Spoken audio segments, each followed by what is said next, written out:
नमस्कार, आदाब, बहुत-बहुत स्वागत आप सभी का। आप देख रहे हैं खास कार्यक्रम नज़र और नज़रिया। मैं हूँ आपके साथ बुशरा खानम फहद।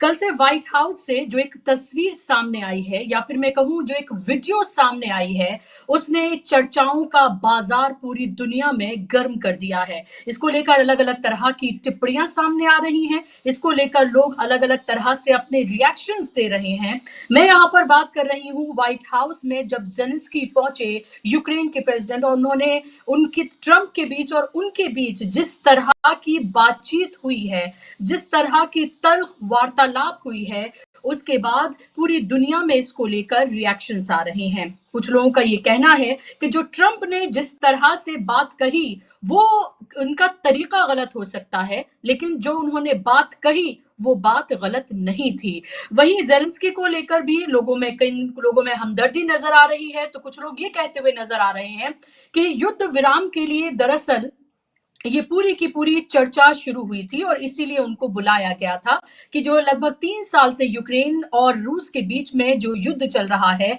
उसमें शांति स्थापित हो। और जो एक तरह से दीवाने ख़ास जब से प्रेज़िडेंट बने हैं ट्रंप, उन्होंने खोला हुआ है जहाँ तमाम अलग-अलग देशों के जो अध्यक्ष हैं, जिसमें नरेंद्र मोदी भी गए थे, उनके जाने का सिलसिला जारी है। उसी सिलसिले में ज़ेलेंस्की भी वहाँ पर गए थे। लेकिन ज़ेलेंस्की ने रूस के साथ शांति स्थापित करने से मना कर दिया, या फिर मैं कहूं जिस तरह से ट्रंप चाहते थे उस तरह से उन्होंने मना कर दिया। वो सीधे तौर पर चाहते थे कि इस पूरी कंट्रोवर्सी में या इस रूस और यूक्रेन में जिस तरह का युद्ध चल रहा है, आप रूस के साथ एक तरह से बीच का रास्ता ना निकाल के बल्कि आप यूक्रेन के साथ सीधे तौर पर खड़े नजर आए। हालत ये तक हो गई कि ना सिर्फ खाली हाथ बल्कि खाली पेट भी जो डेलीगेशन गया था ज़ेलेंस्की के साथ, उन्हें आनन फानन में व्हाइट हाउस छोड़ना पड़ा, क्योंकि ट्रंप की तरफ से ये कहा गया था कि वो फौरन व्हाइट हाउस को छोड़ें। लेकिन ज़ेलेंस्की की तारीफ एक तरह से इसलिए हो रही है कि भले ही जो वो बात कर रहे थे वो गलत हो सकती है, क्योंकि जिस तरह से यूक्रेन जिस मुहाने पर आकर खड़ा हो गया है, पिछले 3 साल से जो कुछ वहाँ पर हो रहा है, जिस तरह से जो सीमा से लगे ज्यादातर इलाके हैं, उन पर रूस ने पहले ही कब्जा कर लिया है और यूरोप और अमेरिका की मदद के बगैर यूक्रेन कुछ नहीं कर सकता है। वहां के लोग जहां पर आकर खड़े हो गए हैं और जिस तरह से ज़ेलेंस्की का जो ग्राफ है पॉपुलैरिटी का, वो लगातार डिप होता हुआ नजर आ रहा है। तो क्या ज़ेलेंस्की ने जानबूझकर ये किया? क्या उनका इरादा ये था कि वो लड़ते हुए नजर आए और इतिहास में उनका नाम एक हीरो के तौर पर दर्ज हो? इसको इस तरह से भी देखा जा रहा है। लेकिन जो कुछ व्हाइट हाउस में हुआ उसके क्या मायने हैं और क्यों इसको हिंदुस्तान और नरेंद्र मोदी से जोड़कर भी देखा जा रहा है? आपको याद होगा, नरेंद्र मोदी जब डोनाल्ड ट्रंप से मुलाकात करने के लिए पहुंचे थे, तो पहले ये कहा गया कि उन्होंने सेल्फ इनवाइट अपने आप को किया है नरेंद्र मोदी ने। जब वो वहां पहुंचे तो उनको रिसीव करने के लिए डोनाल्ड ट्रंप नहीं गए। हालांकि इसके अलावा जो तमाम राष्ट्रों के अध्यक्ष पहुंचे थे, उनको रिसीव करने के लिए डोनाल्ड ट्रंप गए थे। उसके बाद जो बातचीत दोनों के दरमियान हुई और जिस तरह से उन्होंने ब्रिक्स को डेड बताया, जिस तरह से उन्होंने टैरिफ लगाने की जो बात कही, जिसके बाद आप ये देखिए कि 90 लाख करोड़ जो है निवेशकों का डूब गया है इस खबर के बाद से, जो अमेरिका टैरिफ लगाने जा रहा है। और इस सब में नरेंद्र मोदी वहां पर सिर्फ मुस्कुरा रहे थे या फिर खामोश थे। उन्होंने किसी भी तरह से अपनी पोजीशन को, मैं ये नहीं कह रही कि उनको ज़ेलेंस्की की तरह करना चाहिए था, लेकिन इसके और बहुत सारे तरीके हो सकते थे। आपने इमैनुअल मैक्रोन को भी देखा होगा कि उन्होंने भी अपनी पोजीशन को और असर्ट किया और ट्रंप जहां गलत थे उनको सही किया। क्या नरेंद्र मोदी ऐसा नहीं कर सकते थे? वो नरेंद्र मोदी जो ये बताते हैं कि उनका डंका पूरे विश्व में बज रहा है, जो अपने आप को ये बताते हैं कि वो विश्व गुरु हैं स्वयंभू, और तरह तरह की बातें और तरह तरह के तमगे उन्होंने अपने साथ, अपने नाम के साथ लगा रखे हैं।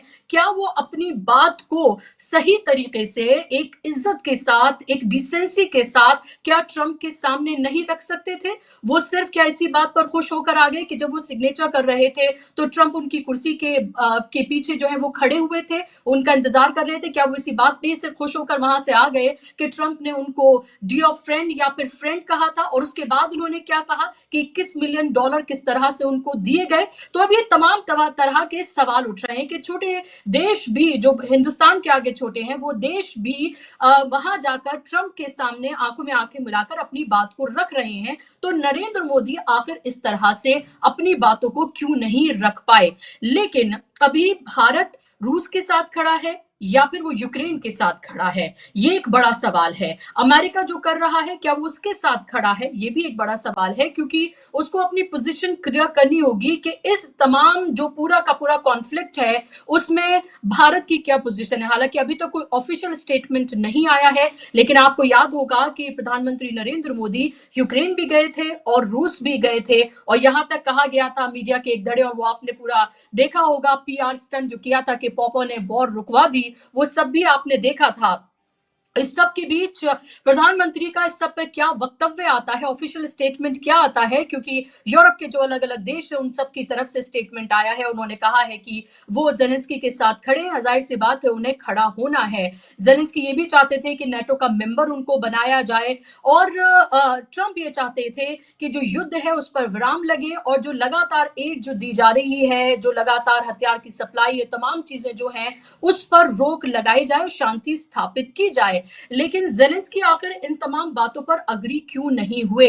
क्या वाकई में डोनाल्ड ट्रंप के प्रेसिडेंट बनने के बाद उनका जो रवैया यूक्रेन को लेकर था, क्या वो 360 डिग्री पलट गया है? क्या वो रशिया के को लेकर एक सॉफ्ट कॉर्नर उनके दिल में आ गया है? आखिर जो जियोपॉलिटिक्स है वो किस तरह से बदलती हुई नजर आ रही है, और इसका पूरी दुनिया और हिंदुस्तान पर क्या असर होने जा रहा है? आज इस पर हम चर्चा करेंगे, और उस सच से भी हम पर्दा उठाएंगे जो आपसे छिपाया जा रहा है। इस पूरी बातचीत का आखिर लुब्बे लुबाब क्या है, कंक्लूजन क्या है इसके पीछे का सच? क्या वाकई में जो दिखाया जा रहा है वही है, या इसको किसी और नजरिए से और तरीके से इसको देखा जाना चाहिए? स्क्रीन पर आप मेहमानों को ले आइए। मेरे साथ तीन खास मेहमान इस पूरे मामले के जानकार भी हैं जो इस वक्त जुड़ गए हैं। स्क्रीन पर आप मेहमानों को लेकर आइए ताकि चर्चा का हम आगाज करें और जानने की कोशिश करें कि ये सब कुछ जो हुआ है उससे आखिर पूरी दुनिया में क्या हम ये कह सकते हैं कि अलग अलग ग्रुप्स में बटी हुई जो दुनिया नजर आ रही है उसमें क्या हम अलग तरीके का कोई तस्वीर उभरती हुई देखेंगे, और उसमें भारत कहाँ खड़ा है वो भी हमें देखना बेहद जरूरी है। मेरे साथ डॉक्टर सुनीलम जुड़ गए हैं, सोशल और पॉलिटिकल एक्टिविस्ट हैं, जाना माना चेहरा है। स्क्रीन पर आप मेहमानों को ले आइए। मैं टीम से कहूंगी कि स्क्रीन पर वो मेहमानों को लेकर आए और जिस ताकि हम बातचीत का आगाज करें। मेरे साथ जुड़ गए हैं डॉक्टर श्रीनम, सोशल और पॉलिटिकल एक्टिविस्ट है, किसान नेता हैं। डॉक्टर श्रीनम, बहुत बहुत स्वागत आपका कार्यक्रम में। मेरे साथ विवेक देशपांडे जी जुड़ गए हैं, सीनियर जर्नलिस्ट। विवेक देशपांडे जी, आपका भी बहुत स्वागत। और मेरे साथ आज पहली बार अमरीश मिश्रा जी जुड़े हैं, जो कि वेस्ट एशिया के एक्सपर्ट भी हैं और सीनियर जर्नलिस्ट भी हैं, और इसके साथ साथ अपना एक प्लेटफॉर्म है अमरीश मिश्रा स्पीक्स विवा पैलेस्टाइन, वो चलाते हैं, तो आप वहां जाकर उनको सुन सकते हैं तमाम मामलों पर। आपका भी बहुत बहुत स्वागत है अमरीश मिश्रा जी। शुरुआत मैं आपसे ही करना चाहूंगी कि जो सब कुछ हुआ और जो व्हाइट हाउस से जो वीडियो जो तस्वीरें आई, उसके बाद जो दुनिया के अलग अलग देशों का जो रिएक्शन आया है, और उसके बाद जो नरेंद्र मोदी को लेकर जिस तरह के सवाल कुछ खड़े हो रहे हैं, उसको आप कैसे देख रहे हैं, किस नजरिए से देख रहे हैं? क्या सच वही है जो दिखाया जा रहा है, या हमें इसके पीछे की जो सियासत है और जो डोनाल्ड ट्रंप कर रहे हैं, फिलहाल दुनिया का एक हिस्सा उनको विलन और जेलेंस्की को हीरो दिखा रहा है, लेकिन एक हिस्सा ऐसा भी है जो ट्रंप ने जिस तरह की बातें कही उसको सही भी ठहरा रहा है। आपका क्या आकलन है इसको लेकर? देखिए, सबसे पहले हम लोग को ये समझना है कि इसका बैकड्रॉप क्या है, और मैं बिल्कुल संक्षेप में बताऊंगा कि जो रशिया है, अब रशिया देखिए, जब सोवियत यूनियन कोलैप्स हुआ, रशिया से 15 देश अलग हुए, उसमें से यूक्रेन एक है। रशिया तक की एक ही शर्त थी, और जो 91 में जब सोवियत यूनियन कोलैप्स हुआ, उसकी शर्त केवल ये थी कि नेटो से उसको घेरा ना जाए। और उस समय ये जो शर्त है, ये जो 91 में जो रशिया टूटा, अमेरिका ने इसको ब्रॉडली क्लिंटन के एरा में, इवन जॉर्ज बुश के एरा में उसको बनाए रखा। उसके बाद देखिए बैरक ओबामा, फिर उसके बाद ट्रंप का पहला टर्म, और फिर बाइडेन, इनके इनके इन और 2010-2011 से नेटो की जो ये थी, एक कवायद थी कि नेटो जो रशिया से अलग हुए देश, 15 देश अलग हुए, उसमें से यूक्रेन बहुत ही अहम है, उसके रिसोर्सेज, उसकी जो जो उर्वरता, उसको ब्रेड बास्केट कहा जाता है यूरोप का, और उसके अंदर, और वहां जो रेयर अर्थ मिनरल्स हैं, सारी चीजें। तो यूक्रेन को नेटो में लाना, ईस्ट यूरोप के बहुत सारे देशों को नेटो में ले आया गया। रशिया को ये लगा कि उसको घेरा जा रहा है, चारों तरफ से घेरा जा रहा है। इसीलिए रशिया ने 2014 में क्रीमिया को एनेक्स कर लिया। उसके बाद लगातार ये बात होती रही। अच्छा, फिर रशिया को विलेन बनाने की जो प्रक्रिया है, ये वेस्ट ने शुरू कर दी थी 2014 के पहले ही, और 2014 के बाद वो और तेज लगातार उसको विलेन बनाते रहे। और जो ट्रंप ने अभी जो बात कही है, उसमें एक बात ट्रंप ने बहुत सारी बातें कही है। उन्होंने ये भी कहा कि प्यूटिन को तो तुम बहुत समय से विलन बनाते आ रहे हो। हॉलीवुड फिल्म्स में रशा जो रशन है वो विलेन होता है, और ये सब भी ट्रेंड खूब चला। लेकिन क्या प्यूटिन को रोक पाए तुम? 2022 में प्यूटिन ने यूक्रेन पे हमला कर दिया, और उसके जस्ट पहले बाइडेन ने घोषणा की थी कि नेटो में वो यूक्रेन को शामिल करना चाहता है। और रशिया ने कहा कि अब इसके बाद ये जो स्थिति है, ये अब इंटॉलरेबल है, उसने हमला कर दिया। अब आप ये बताइए कि जब कोई भी देश जिसको ये लगे कि उसकी सिक्योरिटी थ्रेटेंड है, तो वो क्या करे? नंबर एक। नंबर दो, जो प्यूटिन का जो दूसरा ऑब्जेक्शन था सबसे बड़ा, वो ये है कि जो अमेरिका उस समय बाइडेन के समय तक जो बात करता था रूल्स बेस्ड ऑर्डर की, अब रूल्स बेस्ड ऑर्डर का मतलब यह है कि जो अमेरिका डिक्टेट करे उसी तरह के इंटरनेशनल रूल्स चलेंगे। बाइडेन का रूल्स बेस्ड जो ऑर्डर था वो गाजा में नंगा हो गया, नकाब हट गया। उसमें बच्चों की हत्याएं शामिल थी, उसमें ये शामिल है कि भाई आपने 50,000 सिविलियंस को मार दिया और बाइडेन ने कुछ किया नहीं, तो उसका तो पूरी धज्जियां उड़ गया। और फिर ट्रंप ने, जब ट्रंप, देखिए ट्रंप रिपब्लिकन पार्टी के हैं, राइट विंगर माने जाते हैं, इस्लामोफोबिक उनको कहा जाता था, लेकिन आश्चर्य की बात है कैसे राजनीति में स्थितियां बदलती हैं। अपने जो 2024 में 5 नवंबर इलेक्शन था, अंत तक आते आते पूरा शिफ्ट हुआ है।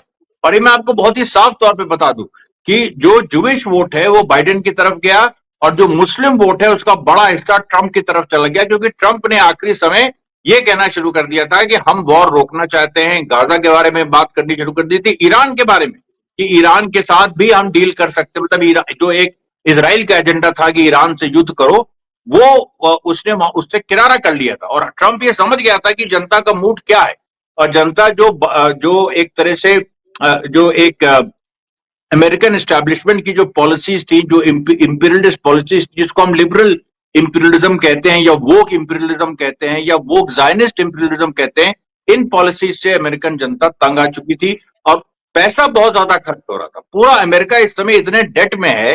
आप ये सोचिए कि कल की मीटिंग में ट्रंप ने ये तक कह दिया, उसने कहा I don't even know how much money was given to Ukraine. ये कैसे संभव, मुझे समझ में नहीं आ रहा था कि ये कैसा बाइडेन के दौर में $200 बिलियन, $250 बिलियन, जिसको, और कुछ दिन पहले जेलेंस्की ने खुद कहा कि उसमें से हमको $70 बिलियन मिला है, तो $130 बिलियन गया कहां? और कल ट्रंप कह रहे हैं कि हमको तो पता ही नहीं, पता नहीं कितना तुमको दिया गया। और इजराइल का अभी देखिए पिटारा खुलेगा तो वहां भी इस तरह का झोल है। तो ये जो पूरी एक सिचुएशन है कि अमेरिका ने पूरी दुनिया को जो एक तरह से पूरा एक टेरर में रखा इजराइल के माध्यम से पिछले 2-3 सालों में, और यूक्रेन में ये कह के कि हम देखिए पूरी एक वॉर जो है, यूक्रेन को रशिया ने इन्वेड किया, हम यूक्रेन को सपोर्ट कर रहे हैं, उसको लेके जो एक पूरा युद्ध की तरफ, पूरी दुनिया को एक तरह से युद्ध की तरफ, क्योंकि ट्रंप ने भी कह दिया कल कि भाई थर्ड वर्ल्ड वॉर की तरफ तुम ले जा रहे हो सिचुएशन को। और बाइडेन, और एक्चुअली वो बाइडेन को भी कह रहे थे कि बाइडेन खुद ही था जो थर्ड वर्ल्ड वॉर की तरफ ले जा रहा था। और बाइडेन के पीछे कौन था? अमेरिका का मिलिट्री इंडस्ट्रियल कॉम्प्लेक्स। अब आप सोचिए, जो यूक्रेन को पैसा दिया गया है उससे हथियार खरीदे गए, ब्लैक रॉक जैसी अमेरिकन कंपनीज, लॉकहीड मार्टिन जैसी अमेरिकन वेपन्स मैन्युफैक्चरर, उनसे उनको फायदा हुआ, और उसके बाद इंटरेस्ट अलग से यूक्रेन से लिया जा रहा है। और अब ये आ रही है बात कि रेयर अर्थ मिनरल्स भी तुम गिरवी में रखो, मतलब गिरवी रखो। तो अब तो, अच्छा, जेलेंस्की के बारे में मैं एक चीज बता दूं, दर्शकों को शायद नहीं पता होगी कि वो न्यो नाजी है, उसकी विचारधारा न्यो नाजी है। और प्यूटिन ने जो हमला किया था 2022 में, उसने यही कहा था कि ये नियो नाजीज हैं, हमने नाजीज को सेकेंड वर्ल्ड वॉर में हराया है। और एक्चुअली ये बात सामने आई कि वो जिस तरीके से बातें करते हैं, वो मतलब लोगों को एकदम उनके एनिलेशन की, मास मर्डर की बातें करते हैं। कल व्हाइट हाउस में जेडी वैंस जो वाइस प्रेसिडेंट थे, उन्होंने साफ कह दिया, उन्होंने कहा कि आप तो जबरदस्ती पकड़ पकड़ के लोगों को सेना में भर्ती करते हो। और एक्चुअली उसके कितने वीडियोज है कि यूक्रेन के लोग दौड़ा दौड़ा के लोगों को पकड़ रहे हैं कि तुम सेना में जाओ, और लोग भाग रहे हैं। तो ये जो देखिए एक नियो नाजी टाइप की रिजीम है, इनके साथ जेलेंस्की के साथ खड़े होने का तो कोई सवाल नहीं, क्योंकि ये नाजीज हैं बेसिकली। और बाइडेन और इन लोगों का एजेंडा था कि इस तरह की गलत फोर्सेस को स्टैब्लिश करो ताकि अमेरिकन इंपीरियलिज्म दुनिया में आगे बढ़ सके। अब ट्रंप ये समझ रहा है कि अमेरिकन इंपीरियलिज्म जो है वो उसको फायदा किससे है, मिलिट्री इंडस्ट्रियल कॉम्प्लेक्स को है। लेकिन जो दूसरा हिस्सा अमेरिकन पूंजीपतियों का है, जो जो टकीज हैं, एलोन मस्क है, तमाम लोग, तो ये चाहते हैं कि पैसा जो है वो स्पेस टेक्नोलॉजी में लगे, पैसा आर्टिफिशियल इंटेलिजेंस में लगे, पैसा और जगह लगे, ये युद्धों में वेस्ट ना हो। वो ट्रंप के साथ है, ट्रंप उनका प्रतिनिधि है। तो ये अमेरिका के अंदर की भी देखिए जबरदस्त लड़ाई है।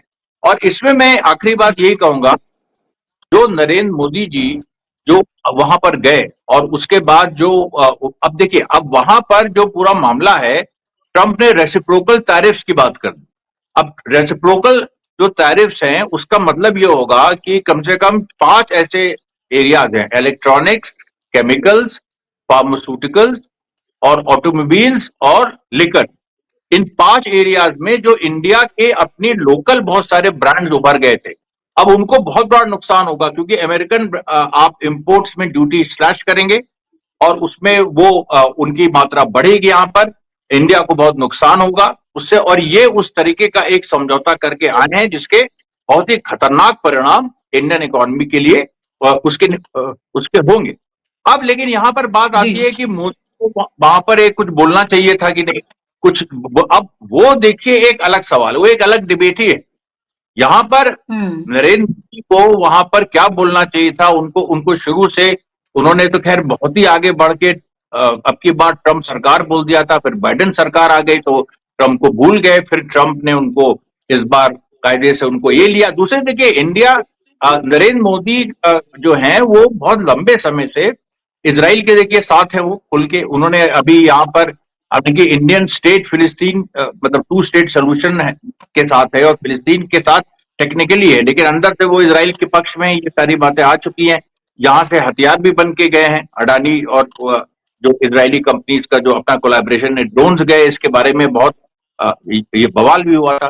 तो इनकी तो पोजीशन बहुत दुबियस है, ये क्या जाके करेंगे वो। और अभी जो हो रहा है इनके साथ, यानी जो नरेंद्र मोदी के साथ जी हो रहा है, वो की सच्चाई खुल रही है।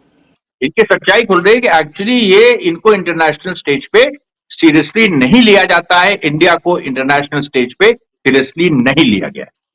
जी। जी, बिल्कुल।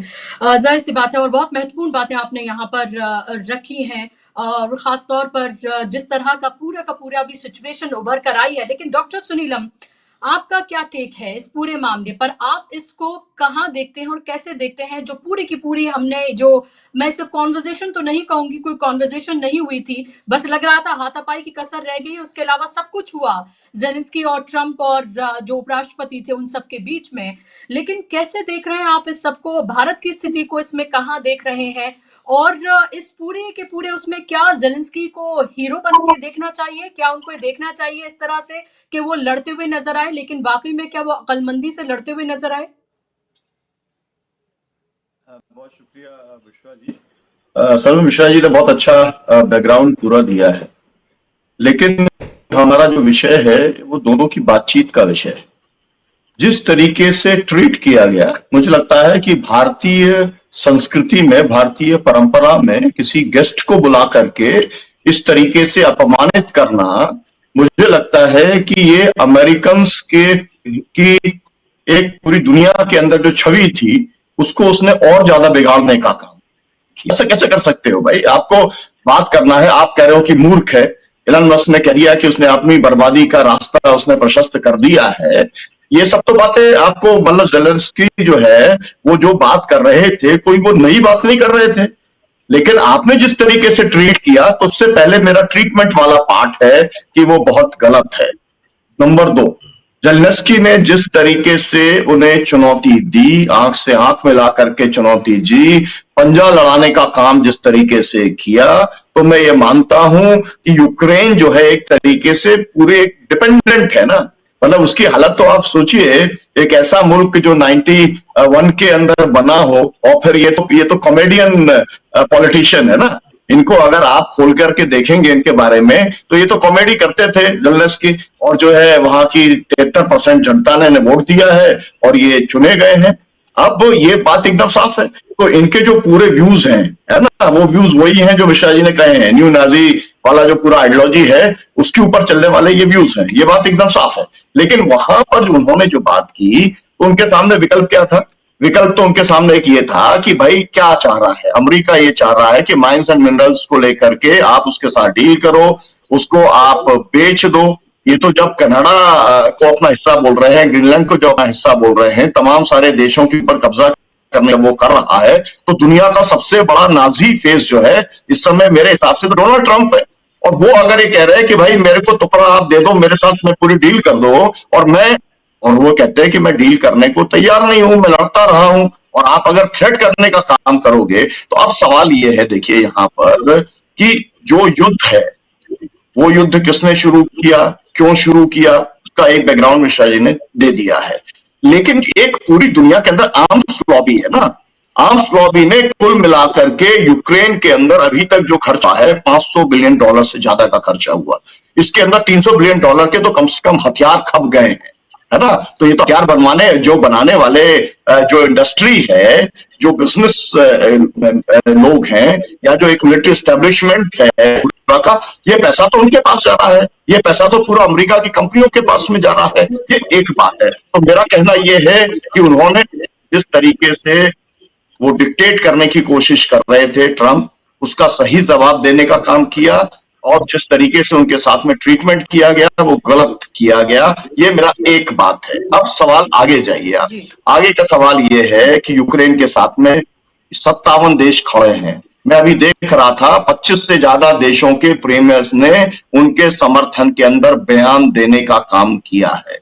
मुझे ऐसा लगता है वहां पर, तो मैं देख रहा था ना, हम लोगों के यहाँ तो जैसे एक क्रिकेट की कमेंट्री चलती है तो कई चैनल जो है वो उसी को कमेंट्री के तौर पे चला रहे थे ना, मारा चौका मारा छक्का मारा, इस टाइप से भी कल चैनल जो है वो चलाने का काम कर रहे थे। तो अब एक बात तो ये है सीधे सीधे कि लोगों ने कहा कि तो आत्मघाती कदम उठाया, इसको अपदस्थ कर देंगे, जेलेंस्की खुद ही नहीं रहेंगे क्योंकि वहां पर वो चुनाव कराने को तैयार नहीं है। ये वाली बात भी एकदम सही है। ये वाली बात भी सही है कि उनकी जो रेटिंग है वो बहुत नीचे चली गई है। ये वाली बात एकदम साफ साफ है। तो अब तो वो किस पे डिपेंडेंट है? वो पूरे के पूरे यूरोप के ऊपर डिपेंडेंट है। यूरोप कितने आगे तक जाकर के अमेरिका के साथ में कॉन्फ्लिक्ट करने को तैयार होगा, इसे कहते हैं, ये $1 मिलियन क्वेश्चन है। मुझे लगता है कि बहुत आगे जाकर के वो टकराने की कोशिश नहीं करेगा। हम तो मतलब हमारे जैसे लोग जो हैं, जो मल्टीपोलर वर्ल्ड की एक कल्पना करते हैं, जिनको लग रहा था कि भाई एक अच्छा है कि एक तरीके से जो कोल्ड वॉर चल रहा था, अब इसके अंदर जो है अब बात आगे अगर बढ़ेगी तो मल्टीपोलर वर्ल्ड बनेगा। लेकिन हमने ये देखा कि ट्रंप ने दुनिया को चैलेंज किया, लेकिन जाके चाइना के सामने एक तरीके का समर्पण कर दिया ना, उन लोगों को छेड़ने का काम नहीं किया, है ना। और हमने यही देखा कि अमेरिका को छेड़ने का काम बहुत ज्यादा यूरोप करने की स्थिति के अंदर वो नहीं है। तो ऐसी स्थिति के अंदर जेलेंस्की का एक ऐसे डिप्लोमैट कहा जाए, एक राष्ट्र के प्रमुख के तौर पर उनकी जो जिम्मेदारी थी वो तो ये है कि अपने देश के अंदर शांति कैसे बहाल की जाए, और पूरी दुनिया भी शांति चाहती है, इसके अंदर भी कोई शक नहीं है। लेकिन अमेरिकी जो है वहां का जो एस्टेब्लिशमेंट है, चाहे वो बाइडेन रहे हो और चाहे ये ट्रंप हो, वो शांति नहीं चाहते। ये बात एकदम साफ है, क्योंकि उनका इंटरेस्ट इसी के अंदर सर्व होता है कि पूरी दुनिया के अंदर कन्फ्लिक्ट होते रहें। और जो लोग आपका जैसे शो को देखते हैं तो उनको ये होना चाहिए कि अभी तक आप सोचिए, क्या 4.5 करोड़ की जनता है, उसके अंदर से 1.5 करोड़ लोग तो वहां पर विस्थापित हो गए यूक्रेन के। वहां पर जो है मतलब 70-80 हजार लोग वहां पर मारे जा चुके, है ना। रशियंस ज्यादा मारे गए हैं, ये बात सही है। लेकिन आप ये सोचिए कि अगर कोई देश का हेड ऑफ द स्टेट है तो उसकी जिम्मेदारी मूलतः अपने देश के नागरिकों के प्रति है, और वो नागरिकों के लिए किस तरीके से पीस हम ला सकते हैं, हम फिर से नॉर्मलाइजेशन कर सकते हैं, इस ओर बढ़ना चाहिए। अब आप केवल इतना कि जेलेंस्की ने जो कुछ कहा वो तो ज्यादा वोट का पी लिया था, जाकर के लड़ गया और अब तो पछता रहा है, अब तो पैरों के अंदर गिर जाएगा। मुझे लगता है कि ये हंसी मजाक और मीम्स की बात हो सकती है, लेकिन जो है ये कल का जो वार्तालाप हुआ है उसने ट्रंप की छवि को और नीचे गिराया है और जेलेंस्की की छवि को आगे बढ़ाया है। जी। ओके। विवेक विवेक जी, क्या आप भी अग्री करते हैं? क्या ट्रम्प की छवि से गिरी है और जेलेंस्की की छवि से सुधरी है?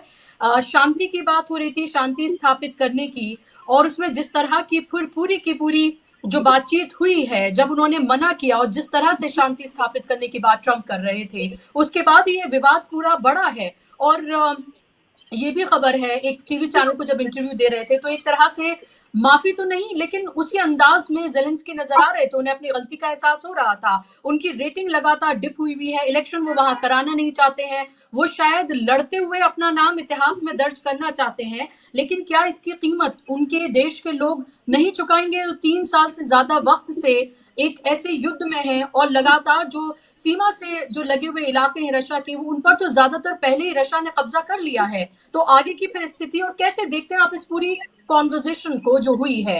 हालांकि कॉन्वर्जेशन नहीं थी ये। जी। बुशरा जी, सबसे पहले तो ऐसा है कि किसके हवाले से हम किसको क्या कहते हैं, ये इसके बारे में सोचना चाहिए। पुतिन के हवाले से या फिर ट्रंप के हवाले से अगर हम ज़ेलेंस्की को नियो नाज़ी कह रहे हैं, तो हमको भी थोड़ा-सा सोचना चाहिए। ज़ेलेंस्की के जो भी विचार है, जो भी उसका कंडक्ट है, आपने पॉपुलैरिटी रेटिंग की बात कही, मैंने जो रिसेंटली मैंने जो पढ़ा था, पता नहीं शायद मैंने गलत पढ़ा होगा, उसका पॉपुलैरिटी रेटिंग बढ़ा है ये मैंने पढ़ा था, कम हुआ है ये मैं नहीं पढ़ा था। तो किसने कम है ये रिपोर्ट किया और किसने ज़्यादा है ये रिपोर्ट किया, उसमें कुछ गलतियाँ है क्या, कम ज़्यादा है, ये हो सकता है। लेकिन हम पुतिन के हवाले से अगर ये कहें कि ज़ेलेंस्की नियो नाज़ी है, या फिर ट्रंप के हवाले से ये कहें कि ज़ेलेंस्की नियो नाज़ी है, तो ये गलत होगा। हाँ, वो उसकी पॉलिसीज़ जो है उसके देश के लिए अगर सुइसाइडल है और वो अपने देश के नागरिकों के साथ में बिल्कुल उसी तरह का व्यवहार करता है जिस तरह का व्यवहार पुतिन अपने अपने देश के नागरिकों के साथ करता है, और उसी तरह का व्यवहार अगर ट्रंप अपने देश के नागरिकों के साथ करता है, सिर्फ अपने ही नहीं, दूसरे देशों के नागरिकों के साथ भी वो इसी तरह का व्यवहार करते हैं। पुतिन और ट्रंप, ट्रंप तो पागल ही है, वो कोई नॉर्मल आदमी नहीं है। उसने जेलेंस्की के बारे में कहा था मॉडरेटली सक्सेसफुल कॉमेडियन। तो मैं कहता हूं ट्रंप ये ह्यूजली सक्सेसफुल जोकर है, वो वन स्टेप अहेड है। तो ऐसे आदमी के बारे में चर्चा भी करना और उसकी पॉलिसीज की चर्चा करना, उसकी पॉलिसीज का एनालिसिस करना, ये हमारी मजबूरी है, करनी पड़ेगी, क्योंकि he makes all the difference being the president of US.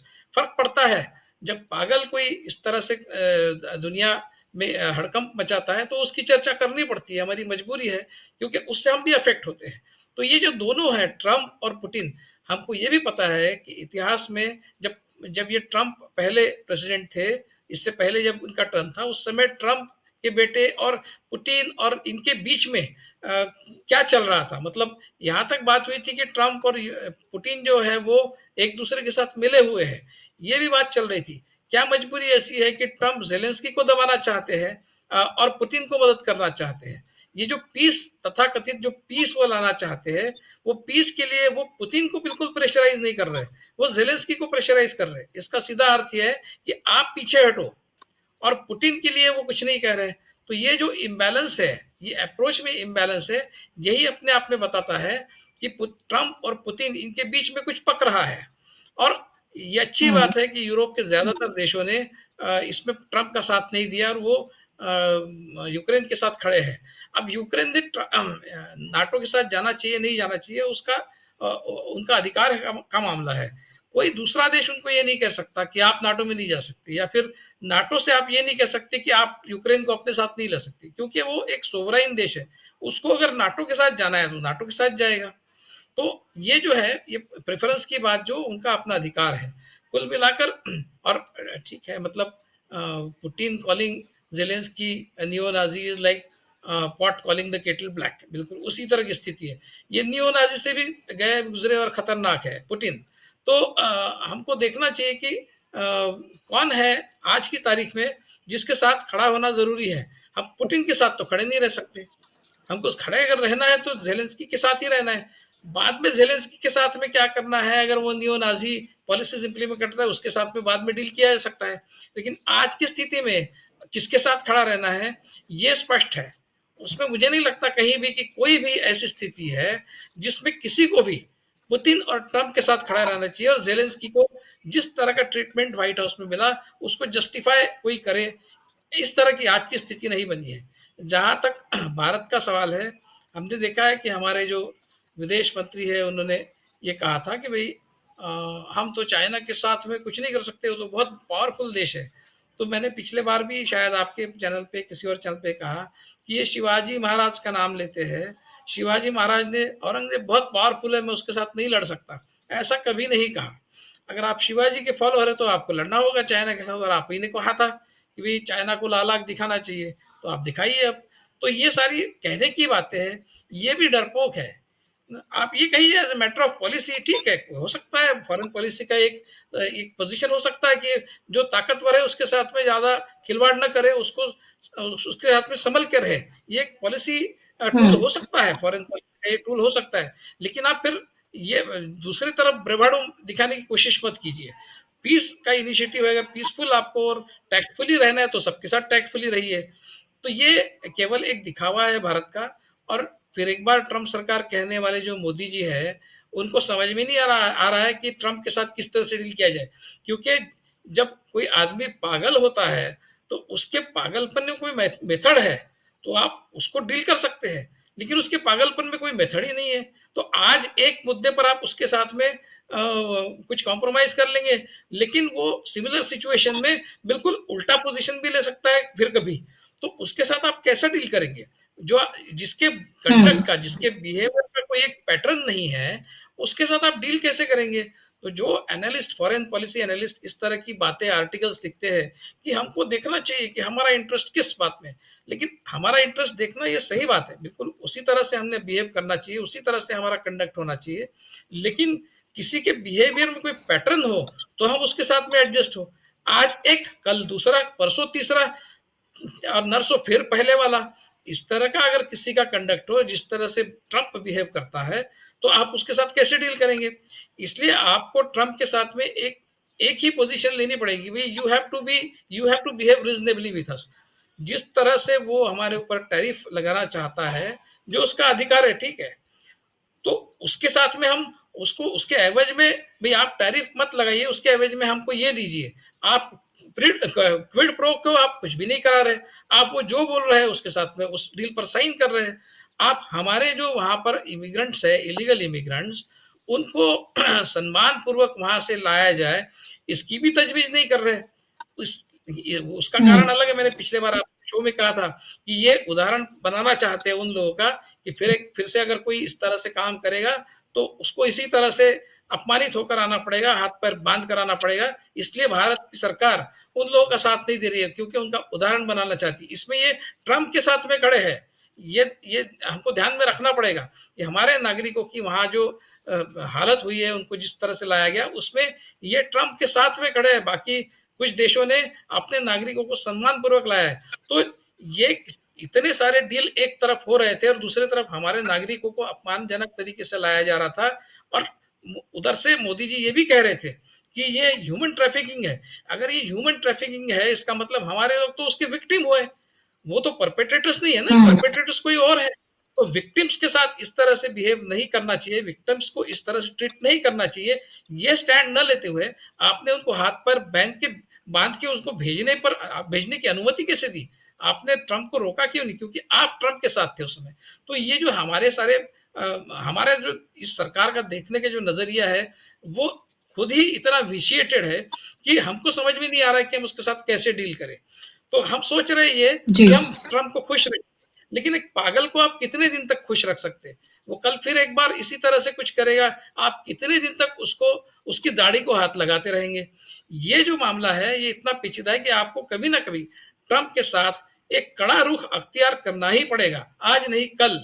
नहीं तो वो इसी तरह से आपके ऊपर हावी होते रहेगा। ये इंडियन एस्टेब्लिशमेंट को समझने की जरूरत है बुशरा जी।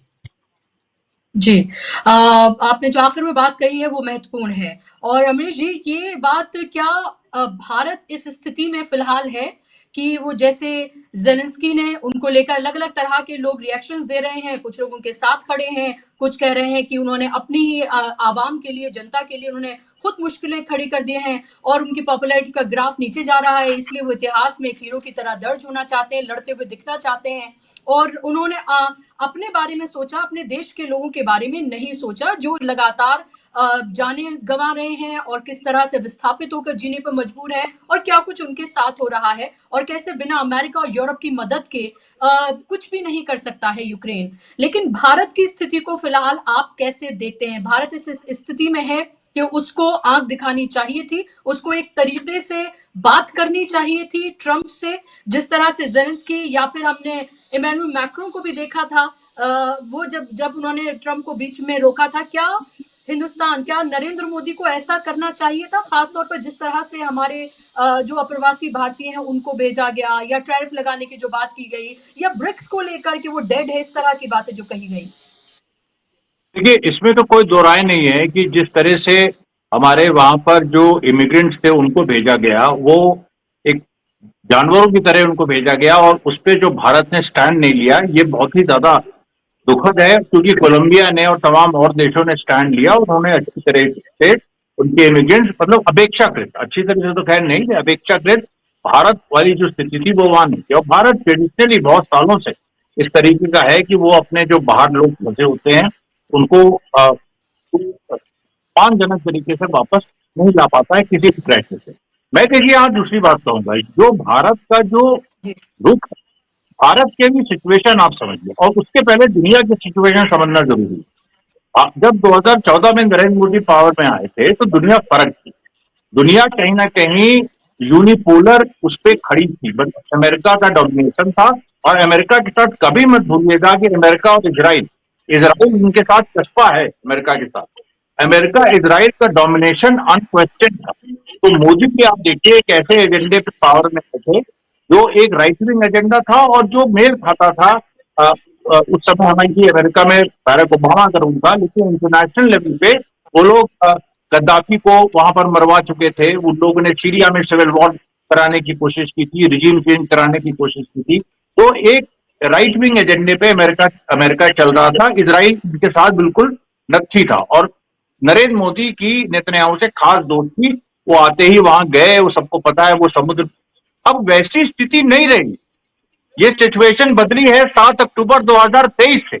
और देखिए इसमें किसी का इख्तलाफ हो सकता है, लेकिन हमास ने एक पूरी दुनिया, एक छोटी सी ताकत 10-20 हजार लड़ाकों ने पूरी दुनिया को बदल दिया उस एक दिन में, 7 अक्टूबर 2023 में। उसमें क्या हुआ कि अचानक दुनिया को ये लगा कि अरे ये तो इजराइल पे इतना बड़ा हमला, इजराइल जो कि अमेरिका के साथ सिनोनिमस है, मतलब सियामीज ट्विन्स है दोनों, तो वो अमेरिका पे हमला था। अमेरिका एक तरह से ध्वस्त हो गया 7 अक्टूबर 2023 से। आज तक अभी इजराइल अपनी रिपोर्ट दे रहा है कि क्या हो गया, कैसे हो गया, हम लोग कभी इससे उबर नहीं सकते, ये इजराइल का खुद का कहना। उसके बाद लेकिन क्या हुआ, फिर जो पुतिन ने 2022 को यूक्रेन पे अटैक किया था, पुतिन ने तुरंत हमास का समर्थन किया और उसने जो है पूरी तरीके से वो एक पोल की तरह खड़ा हो गया। चाइना ने तुरंत हमास का समर्थन किया। और सबसे इंपॉर्टेंट ईरान जिसकी हैसियत ये थी कि उसको ट्रंप ने सत्ता में आते ही ईरान को खारिज कर दिया था, न्यूक्लियर डील जो ओबामा के साथ की थी उसको खारिज कर दिया था। अचानक ईरान उभर गया और ईरान सऊदी अरेबिया के टक्कर में आ गया और चाइना को ईरान सऊदी अरेबिया अमेरिका को भूल के चाइना के पास गया और चाइना ने सऊदी अरेबिया ईरान की बैठक कराई। कभी कोई सोच नहीं सकता था सऊदी अरेबिया जो इतना प्रो अमेरिकन है। तो दुनिया बदल गई है 2014 में, वर्ल्ड आ गया है और ऐसी ताकतें आ गई हैं जिनसे कभी भी नरेंद्र मोदी जैसे जो फोर्स है, उनकी जो विचारधारा है, जो उनकी राइट विंग विचारधारा है, वो कभी मेल नहीं खाती है। न वो रशिया के साथ मेल खाती है, न कभी ईरान के साथ। Iran axis of resistance Iran ने पूरा डिक्लेयर कर रखा है कि हमारी तो फॉरेन पॉलिसी है axis of resistance, America Israel को उखाड़ फेंकना है पूरे वेस्ट एशिया से, मिडिल ईस्ट से, ये उसकी पॉलिसी है। रशिया और चाइना को उसको सपोर्ट है, नॉर्थ कोरिया। अब ये देखिए नई लामबंदी हो रही है दुनिया में। अफ्रीका में क्या हो रहा है आपको पता है, अफ्रीका में इतना ज्यादा टर्बुलेंस है इन्हीं सब बातों को लेके कि चाइना, रशिया और इनके ईरान के साथ एक हिस्सा है, जैसे सूडान में सिविल वॉर हो रही है, कांगो में हो रही है, कहां नहीं, माली में हो रही है, सब जगह। तो ये जो देखिए सिचुएशन है उसमें भारत जो है, जो लोग सत्ता में है उनकी विचारधारा में सब है ही नहीं। आप समझ नहीं सकती इस समय जो पूरी हालात है, ये आरएसएस वगैरह ने कभी सोचा ही नहीं था की स्थिति आएगी। पता नहीं ये लोग, क्योंकि फॉरेन पॉलिसी भाई ऐसा नहीं है, पंडित नेहरू के समय से, लंबे समय से फॉरेन पॉलिसी को एक अलग थिंक टैंक रहता है। इंडिया के पास इंडिया ने 1971 कॉम्प्लेक्स सिचुएशन, बहुत कॉम्प्लेक्स सिचुएशन थी, अमेरिका के आप खिलाफ जा रहे थे और वहां पर रशिया के साथ आपने मिलके एक बड़ा अचीवमेंट किया, ये सारी, और वो उसमें अरब देशों का बहुत बड़ा रोल था जो इंडिया के साथ खड़े रहे 71 में।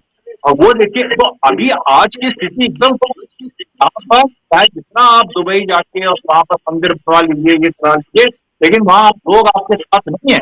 और उसी के तरह साउथ एशिया में इंडिया आइसोलेटेड है इस समय, सब लोग जानते हैं, बांग्लादेश से लेके, नेपाल से लेके, तमाम देशों में, अफगानिस्तान से लेके, आप एक आइसोलेशन की स्थिति में, आप विश्व में क्या स्टैंड लेंगे? यहाँ पर तो देखिए, अब मुझे तो देखिए साफ दिख रहा है, अब आप तो भारत की विदेश नीति थी नेहरू के समय से, वो ये अलग, तो भाई हम किसी खेमे के साथ नहीं रहे, लेकिन वो उस समय थी जब सोवियत यूनियन था और रशिया था, ये अमेरिका था, ये दो खेमे थे।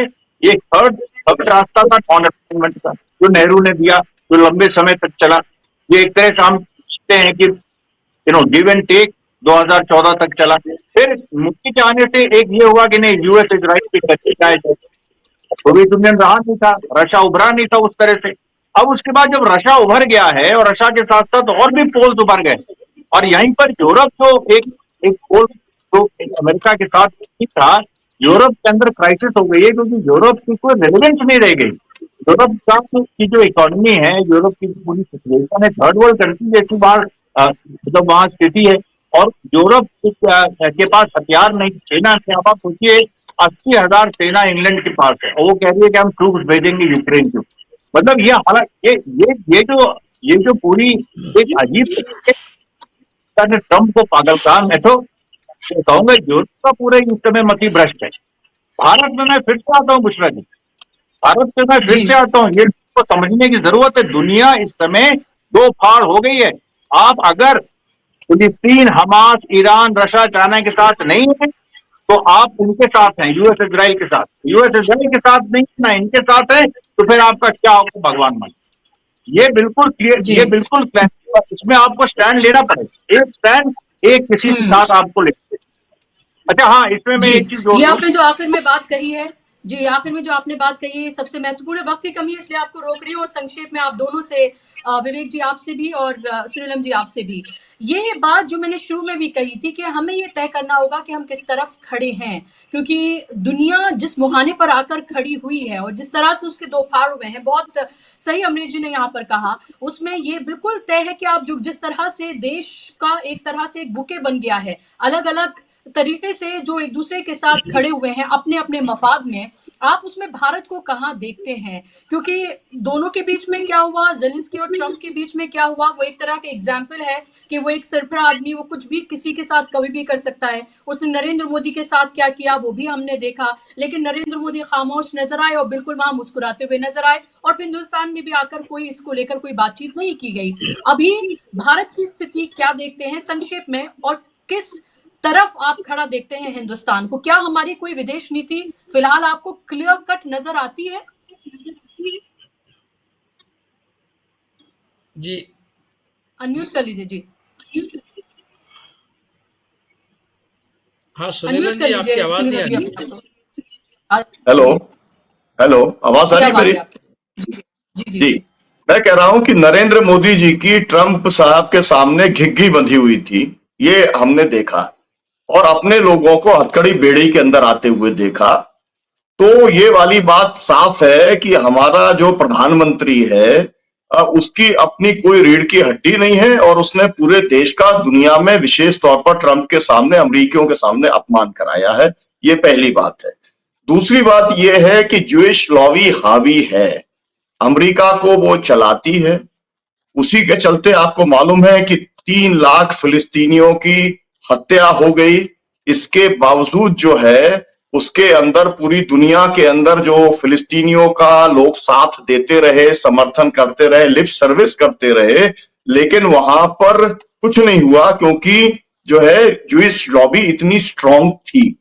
तीसरी बात यह है कि जो बात अभी कही गई है कि हमें स्टैंड लेना पड़ेगा, मुझे लगता है कि हमको और वो स्टैंड लेकर के ये जो आपने कहा है कि रूस है, चीन है, ईरान है, ये जो एक सबसे बड़ी इस समय जो एक ताकत उभरी है, जो असल में अमेरिका को चुनौती दे सकती है, हमें उसके साथ में खड़े होना चाहिए। ये लेकिन जो है हमारे प्रधानमंत्री जो है वो तो साष्टांग कर रहे हैं। अब उनसे हम ये क्या अपेक्षा करेंगे? तो इसमें को लेकर के देश के अंदर एक राय बनाने की जरूरत है, और ये राय जो है ये राय तब बन सकती है जब इसके ऊपर इंडिया गठबंधन, जो कि एक पॉलिटिकल अभी भी कभी भी खत्म तो ये नहीं हुआ है, तो 28 पार्टियों का है, ये लोग अगर एक पोजीशन इसमें लेने का काम करते हैं कि भाई हम इस आज की जो विदेश नीति के अंदर हमारा जो आज तक की जो विदेश नीति रही है, हम उसके अंदर इस तरीके का परिवर्तन चाहते हैं, इस तरीके का हम उसके अंदर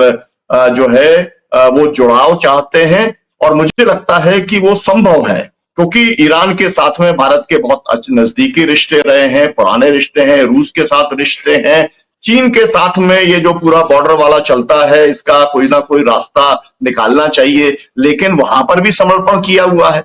ये असल में काय बात के राष्ट्रभक्त हैं, ये देश की जो है एकता अखंडता, मतलब देश की जो है हजारों किलोमीटर जो है जमीन के जो है चीन के कब्जे के अंदर है, उसके ऊपर भी बात नहीं कर पाते, तो ये तो किसी से बात ही नहीं कर पाते, है ना। लेकिन हम लोगों को, मैं पूरी तरीके से विशा जी की इस बात से सहमत हूं कि हम लोगों को ये कोशिश करना चाहिए कि जो हमारा अमेरिका का जो पूरी तरीके से डोमिनेंस है, और मैं इस बात से पूरा विवेक जी की बात से सहमत हूं कि वो विम्सिकल व्यक्ति है, अब उसे पागल ही अगर कह देंगे तो फिर तो भाई वोट लेके आया है तो मतलब अमेरिकी जनता के ऊपर भी एक कमेंट हो जाएगा, वो हम नहीं करना चाहते, क्योंकि जेलेंस्की भी उनके बारे में कोई भी टिप्पणी कर दो, 73% वोट तो जब चुन के आया था तो वो कॉमेडियन टर्न पॉलिटिशियन था, लेकिन उसको मिला ही था। तो हम लोगों को जनता का तो अपमान नहीं करना है, तो हम यूक्रेन की जनता के साथ तो खड़े हुए हैं, क्योंकि वो सबसे बड़ी सफरर है, लेकिन हम ये मानते हैं कि भारत का हित जो है वो इस कि भारत चीन के साथ, रूस के साथ और ईरान के साथ जो है बेहतर रिश्ते बना करके आगे बढ़े, और अमेरिका के सामने किसी भी तरीके का समर्पण नहीं करे। जी विवेक जी, लास्ट कमेंट आपका, आप कैसे देख रहे हैं फिलहाल हिंदुस्तान की कोई क्लियर कट आपको विदेश नीति नजर आती है? बुशरा जी, ऐसा है कि जब दुनिया में हर जगह देखो, दुनिया इस तरह से पहले कभी भी नहीं थी। जब दुनिया में नाजीवाद था, फांसीवाद था, उस समय बाकी जो देश थे, बहुत सारे देश ऐसे थे, कुछ और भी देश छोड़ के, जापान वगैरह जैसे देश छोड़कर बाकी देशों में एक डेमोक्रेटिक कल्चर इवॉल्व हो रहा था। हालांकि उनको भी जर्मनी से कुछ, जर्मनी में जो हो रहा था जूस के साथ में, या फिर इटली में जो था फांसीवाद, उससे बहुत ज़्यादा कुछ लेना देना था, ऐसा नहीं है। जब जर्मनी पोलैंड और रशिया के और आगे बढ़ी, तब जाकर एक्सिस पावर्स इकट्ठा आई, और फिर जाकर, मतलब इसलिए नहीं वो जर्मनी के खिलाफ खड़े हुए कि वहां पर जूस के साथ में अत्याचार हो रहा था और 60 लाख जूस का कत्ले आम हुआ था, इसलिए इनको कंसर्न था। ये सारी जो डेमोक्रेटिक, इवॉल्विंग डेमोक्रेटिक कंट्रीज थी, इनको उन लोगों से कुछ लेना देना था, उनके बारे में कुछ कंसर्न था, इसलिए वो जर्मनी के साथ नहीं लड़ पड़े। वो अपनी सोवरेनिटी और अपनी इज्जत बचाने के लिए, अपनी जमीन बचाने के लिए वो हिटलर के साथ लड़ पड़े थे। तो किसी दूसरे देश में अगर उस देश का जो भी राजनेता हो, जो भी डिक्टेटर हो, वो उस देश की जनता के साथ क्या करता है, किस तरह से वो उस जनता के साथ पेश आता है, ये बहुत ज्यादा कंसर्न न तो डेमोक्रेटिक कंट्रीज का रहा है, न डिक्टेटोरियल कंट्रीज का रहा है। आज की स्थिति ऐसी, आज की दुनिया, मुझे लगता है कि इस तरह की दुनिया पहले कभी नहीं थी। मतलब लगभग दुनिया के हर देश में, हर जगह पर, हर कॉन्टिनेंट में राइट विंग फोर्सेस का बोलबाला है, हर जगह पर। तो ऐसे में, और राइट विंग की खासियत यह है कि no two right wing countries will be in sync with each other, नहीं हो सकती, क्योंकि राइट विंग का मतलब ही एक सेल्फिश और सेल्फ सेंटर्ड अप्रोच होता है। तो ये जो हमारे यहाँ कुछ मूर्ख लोग ट्रंप के आने के बाद और इस तरह की, पुतिन ने यूक्रेन पर हमला करने के बाद सेलिब्रेशन करने वाले जो हमारे के मूर्ख है, जो भक्त है, उनको यही नहीं समझ में आती बात कि भाई राइट विंग गवर्नमेंट कहीं और की जो है, वो आपके राइट विंग गवर्नमेंट के साथ कभी अलाइन हो नहीं सकती, क्योंकि दोनों के इंटरेस्ट कंप्लीटली वैरी करते हैं। तो ट्रम्प, फिर एक बार ट्रम्प सरकार कहने वाले जो लोग हैं, अब इस चक्कर में फंस गए हैं कि इस ट्रम्प के साथ कैसा डील किया जाए, क्योंकि वो भी राइट विंग है। हमारे यहाँ हम नियो नाजिज्म की बात करते हैं, हमारे यहाँ क्या चल रहा है, हमारे यहाँ की सरकार, हमारे यहाँ क्या जो पार्टी है, सत्ता में जो पार्टी है, उसकी पॉलिसीज क्या है, क्या वो नियो नाजिज्म नहीं है? वो किस तरह से हमारे ही देश के नागरिकों के साथ पेश आती है? तो अगर हर जगह इस तरह के फोर्सेस हो तो हमने ये स्टैंड लेना चाहिए, हमने वो स्टैंड लेना चाहिए, ये बात ही बहुत बेकार हो जाती है। क्योंकि हम खुद क्या है, हमारे देश में, अपने देश में क्या हो रहा है, हमारे देश के जो राज्यकर्ता है वो किस कलर के हैं, किस रंग के हैं, वो क्या कर रहे हैं, वो हमारे आसपास के देश के साथ उनका व्यवहार कैसा है, ये भी तो सवाल है। तो हमारे पास कोई मॉरल हाई ग्राउंड है थोड़ी कि हम किसी के बारे में कोई स्टैंड हाई मॉरल ग्राउंड है। और जो इजराइल कर रहा है वो क्या है, वो नियो नाजिज्म नहीं है। जिनके साथ में इतिहास में अत्याचार हुआ, उनका तो रुख क्या होना चाहिए, उन्होंने क्या सबक सीखना चाहिए दुनिया में, वो वही कर रहे हैं फलस्तीनियों के साथ में जो उनके साथ जर्मनी ने किया। तो इस तरह की दुनिया जब बनी हो, इस तरह की दुनिया में अपना कोई एक पोजीशन लेकर हम चले, ये मुमकिन नहीं है। एक तरह से ये अच्छा भी है, एक तरह से बुरा भी है, क्योंकि एज ए कंट्री हम इसमें सफर करेंगे, लेकिन ये जो हमारे आज के राज्यकर्ता है उनके लिए जो चैलेंजिंग सिचुएशन बनी है, ये अच्छा है, इनको अच्छा सबक इसमें से मिलेगा। क्योंकि ये जो समझते थे कि मोदी जी वर्ल्ड लीडर है, तो अब आपकी अग्नि परीक्षा आ गई, अब वर्ल्ड लीडर बन के दिखाइए, कुछ करके दिखाइए, क्योंकि आपका ही इंटरेस्ट इस तरह की दुनिया में सब तरफ से मारा जाएगा और उसमें आपकी अग्नि परीक्षा होगी। ये इस सरकार के लिए एक अच्छी स्थिति है, ऐसा मैं मानता हूँ। इसको जमीन पर लाने के लिए आज की दुनिया की स्थिति अच्छी है, लेकिन इसमें भारत का भी नुकसान है। ये भी एक जिसको डबल एज स्वॉर्ड कहते हैं, उस तरह का ये स्थिति बना हुआ है। बुशरा जी। जी बिल्कुल। 20 सेकंड्स सुनीलम जी, आप कुछ कहना चाह रहे हैं? 20 सेकंड्स जी। भारत को जो है वो ब्रिक्स के साथ खड़ा होना चाहिए, क्योंकि ब्रिक्स एक वास्तव में ऐसी ताकत है जो चैलेंज भी कर सकती है, जिसकी जरूरत भी है। और आपने देखा है कि ट्रंप आने के बाद में सबसे ज्यादा जो भड़के हुए हैं वो ब्रिक्स के खिलाफ भड़के हुए हैं। और विशेष तौर पे वो जो करेंसी बनाने की बात है उसको लेकर के तो उन्होंने कि आप डॉलर को अगर खत्म करना चाहते हो तो मैं तुम्हें खत्म कर दूंगा, इस तरीके की भाषा वो जो बोलने का काम कर रहे हैं। मुझे लगता है कि भारत के पास में एक वो समय आ गया है कि वो ब्रिक्स को लेकर के वो आगे बढ़े, तो किसी से डायरेक्ट कॉन्फ्लिक्ट के अंदर भी नहीं जाएगा और अपने इंटरेस्ट को भी वो सर्व कर पाएगा। और जियोपॉलिटिकल उसको जो एक बेहतर सिचुएशन है वो उसको मिल पाएगी। जी शुक्रिया। जी बिल्कुल। बहुत बहुत शुक्रिया आप तीनों मेहमानों का, अमरीश जी आपका, विवेक जी आपका, सुनीलन जी आपका। कार्यक्रम का हिस्सा बनने के लिए, अपना समय देने के लिए बहुत बहुत धन्यवाद, शुक्रिया। और शुक्रिया आप तमाम दर्शकों का भी कार्यक्रम का हिस्सा बनने के लिए। आज के इस कार्यक्रम में बस इतना ही। नमस्कार।